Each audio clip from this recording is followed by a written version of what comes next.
Welcome है आप सभी का हमारे इस यूट्यूब चैनल गोल्डन फ्यूचर 078 में। आज की वीडियो में बताने वाला हूं कि विद्यार्थी परीक्षा में टॉप कैसे करते हैं। ऐसा क्या करते हैं जिसकी वजह से वो परीक्षा में टॉप कर जाते हैं जबकि अन्य विद्यार्थी पीछे रह जाते हैं। उनके अंदर क्या खूबियां होती हैं और जो नहीं टॉप कर पाते उनके अंदर क्या कमियां होती हैं। दरअसल बात ये होती है कि जो टॉप करते हैं वो एक एक पॉइंट को ध्यान में रखते हैं और जो सिर्फ कॉपी को भरने के प्रयास में रहते हैं तो क्या है कि वो टॉप नहीं कर पाते, वो छोटी छोटी बातों को इग्नोर कर देते हैं। यही कारण है। तो दोस्तों आज की वीडियो बड़ी इंपॉर्टेंट होने वाली है, वीडियो को लास्ट तक जरूर देखिएगा। बहुत ही टॉपिक और बहुत ही इंपॉर्टेंट बात मैं आज इस वीडियो में बताने वाला हूँ। अगर आप इन सभी बातों को ध्यान में रखेंगे तो हो सकता है आप आने वाली अगली परीक्षा में आप हो सकता है आप भी लिस्ट में आपका भी एक नाम होगा। देखिए, कोई भी चीज़ करने के लिए लगाव जरूरी है। अगर हमारा लगाव नहीं है, उसमें सिर्फ फॉर्मेलिटी हम कर रहे हैं तो फिर उसमें हम प्रोग्रेस नहीं कर पाएंगे ना। तो देखिए, वो कुछ जो टॉप करते हैं ना वो कुछ अलग नहीं लिखते कि मतलब कोई अलग से चीज़ ला कर लिखते हैं।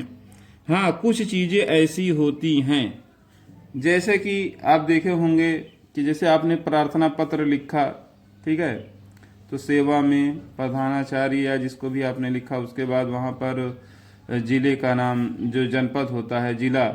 अब मान लीजिए कि जो विद्या है या फिर राजीव है, जितनी भी सीरीजें हैं, कहीं मेरठ, सहारनपुर, आगरा, यही एड्रेस उनका रहता है ज़्यादातर।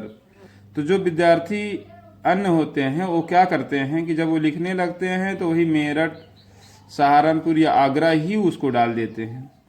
वो इतनी चेंजिंग नहीं करते हैं कि जैसे मान लीजिए वो प्रयागराज के हैं या फिर प्रतापगढ़ के हैं या अदर कहीं और के हैं तो उसको चेंजिंग नहीं करते हैं। और जो विद्यार्थी ये टॉप करते हैं ये सब चीज़ क्या करते हैं कि वो बदलाव कर देते हैं कि जिसके ज़िले को रहते हैं वो उसको उसमें चेंज कर देते हैं। और दूसरी ये बड़ी चीज़ ये है कि वो जो है कामा, फुल स्टॉप, कामा, पूर्ण विराम, अल्प विराम, इन्वर्टेड कामा, ये सब का जो है बहुत ध्यान रखते हैं। ठीक है, जरूरी नहीं कि हम कोई चीज़ लिख लें तभी बड़ी बात होती है। लिखने से ज़्यादा उसमें क्या कमियां हैं उनको सुधारना। यदि आप इन सभी चीज़ों को सुधार लेते हैं, और सबसे बड़ी चीज़ ये भी होती है कि उसमें आपकी राइटिंग भी अच्छी होनी चाहिए। ठीक है, राइटिंग सबसे बड़ी मायने रखती है, राइटिंग। और उसके बाद ये सब चीज़ें जो भी मैं बताया, कामा, इन्वर्टेड कामा, पूर्ण विराम कहाँ लगेगा, ठीक है, कौन से चीज़ को हाईलाइट करना है, कौन सी चीज़ को काली पेन से डालना है, ठीक है, किसको नीली पेन से लिखना है, ये सब बातों को ध्यान रखकर और राइटिंग अगर बढ़िया है तो आप भी, और आपने पूरे क्वेश्चन किए हैं, अटेम्प्ट पूरे क्वेश्चन आपने किया है, तो निश्चित है कि आपका भी एक नाम होगा। ऐसा नहीं है। ठीक, तो पहली बात तो क्या होता है कि जो आम बच्चे होते हैं वो पूरा पूरा क्वेश्चन अटेंड नहीं करते हैं। दूसरी चीज़ उनके अंदर कमियां ये होती है कि उनकी राइटिंग भी अच्छी नहीं, बहुत घसीट के लिख देते हैं जिससे कि एग्जामिनर समझ नहीं पाता है और उससे उनका जो है नंबर जो है कम आ जाता है और वो अच्छे बच्चे होते हुए भी जो है टॉप की श्रेणी में नहीं आ पाते। उनका यही कारण है। तो देखिए, आपके पास 3 घंटा 15 मिनट का लगभग समय होता है बोर्ड एग्ज़ाम में, और 3 घंटा 15 मिनट माने रखता है। अगर कोई पढ़ा लिखा बच्चा है, बराबर उसने क्लास किया है और अपनी पढ़ाई पे ध्यान दिया है, तो मैं कहता हूँ कि वो 2.5 घंटे में आराम से लिख के वो बैठ सकता है। 2.5 घंटा वही, ठीक है, 2.5 घंटे में आराम से लिख के भी वो बैठ सकता है। लेकिन क्या होता है, एग्ज़ाम टाइम में जो पढ़ा लिखा रहता है, जिसको नॉलेज रहता है, वो बढ़िया से लिखना अपना चालू कर देता है, स्टार्टिंग से लिखता है। लेकिन बाकी बच्चे क्या करते हैं, वो बैठे रहते हैं, वो मतलब कोई ना कोई सहारा ढूंढते रहते हैं और इसी के चक्कर में उनको लेट हो जाता है। फिर लास्ट में अगर थोड़ा बहुत हेल्प मिला भी तो फटाफट जल्दी जल्दी लिखते हैं। वो ये सब चीज़ का ध्यान ही नहीं देते कि हमारी राइटिंग कहाँ जा रही है, कामा कहाँ लग रहा है, कहाँ पूर्ण विराम लग रहा है, ये सब चीज़ का कोई ध्यान नहीं रखते, जिसकी वजह से वो एग्ज़ाम में अच्छे नंबर नहीं ला पाते। तो दोस्तों आज की वीडियो हमारी बहुत ही खास और इम्पोर्टेंट टॉपिक पे मैंने बनाया है। अगर आप इन सभी चीज़ों को ध्यान में रखेंगे तो शायद आने वाले पेपर में भी आपका एक टॉप 10 में नाम होगा। अगर आप पूरे प्रदेश में नहीं टॉप कर सकते तो कम से कम जिला टॉप तो कर ही लेंगे, ये मेरा दावा है। लेकिन आपको सब चीज़ों पर ध्यान देना होगा। सबसे पहली चीज़ तो आपकी राइटिंग सही होनी चाहिए। ठीक है। जैसे मान लीजिए कि आप प्रश्न उत्तर नंबर 1 का उत्तर देना चाह रहे हैं, ठीक है भाई, प्रश्न है 1 और उसका उत्तर देना है, तो प्रश्न उत्तर नंबर 1 इस तरह से डालना है हिंदी में, ठीक है। प्रश्न उत्तर नंबर 1 इस तरह से डालेंगे, ना कि प्रश्न उतारेंगे। आपको प्रश्न उतारने की कोई ज़रूरत नहीं है, डायरेक्ट प्रश्न उत्तर नंबर 1 लिख के आपसे जो क्वेश्चन किया गया है उसका उत्तर आप लिखना चालू कर दें। जैसा कि आप देख रहे हैं यहाँ पर लिखा हुआ है, हमारे भावी आर्थिक विकास के लिए, देखिए, विकास के लिए यह अत्यंत आवश्यक है कि पृथ्वी में छिपी समस्त निधियों, धातुओं और पृथ्वी पर पाई जाने वाली अनेक प्रकार की मिट्टियों को सही प्रकार से परीक्षण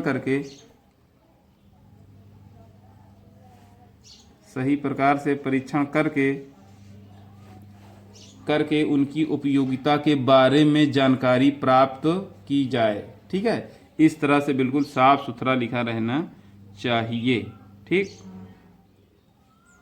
और अगर आपके पास जगह है तो आप दूर दूर लिखें, और उसके बाद जैसे आपका एक पेज छोटा है तो 2 उत्तर बहुत है, और बड़ा है तो एक पेज में एक ही का उत्तर दें। और थोड़ा बहुत अगर 2-4 लाइन जगह कम पड़ रही है तो उसको आप मतलब छोड़ दें, अगले पेज से जो है प्रश्न उत्तर नंबर लिखना चालू करें।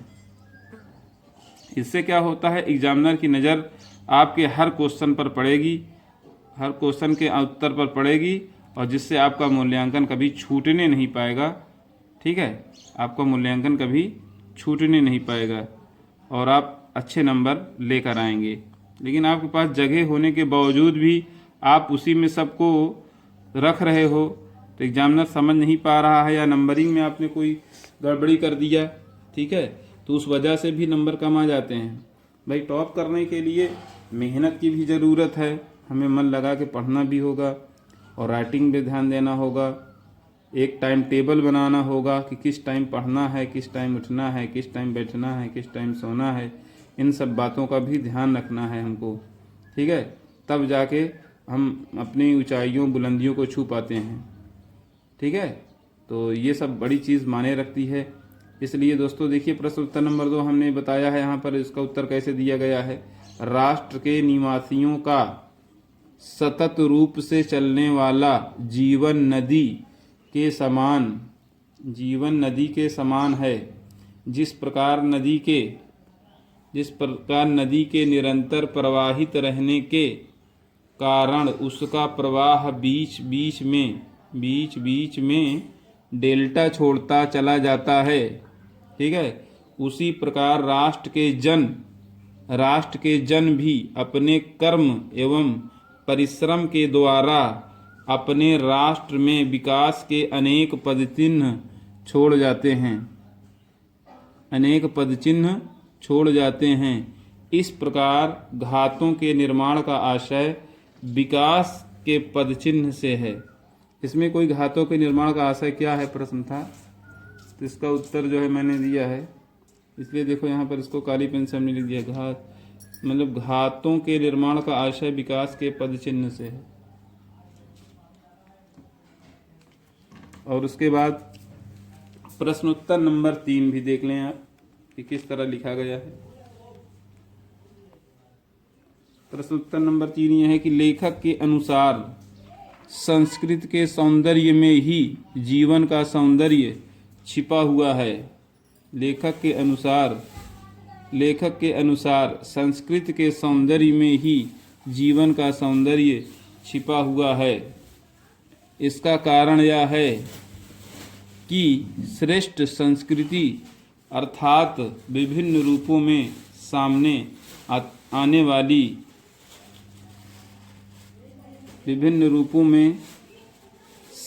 आने वाली मनुष्य के विचार धाराएं व उसके कृत्य ही उसके विचार जीवन धारा उसके समाज के राष्ट्र के उत्थान में सहायक होते हैं।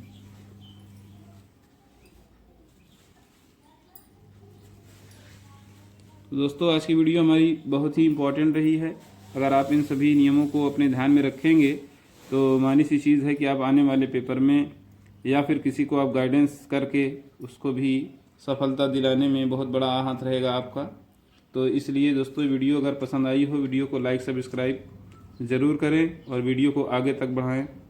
और ऐसे ही इम्पोर्टेंट वीडियोस आपको समय समय पर दी जाती रहेगी, जिससे आपका भी फ़ायदा होता रहेगा और समाज के अन्य लोगों का भी फ़ायदा होता रहेगा। दोस्तों ज्ञान बांटने से कभी कम नहीं होता है, ठीक है। कुछ लोगों का ये सोच गलत है, जो सोचते हैं कि ज्ञान बांटने से ज्ञान कम हो जाता है। ऐसा नहीं है, ये ऐसी चीज़ है कि जिसको आप जितना खर्च करेंगे उतना ही आगे बढ़ेगा। चलिए फिर दोस्तों आज की वीडियो यहीं तक, मिलता हूँ आप अपने को नेक्स्ट वीडियो में बढ़िया सी वीडियो के साथ। तब तक के लिए वीडियो वॉच करते रहें। थैंक्स। ओके।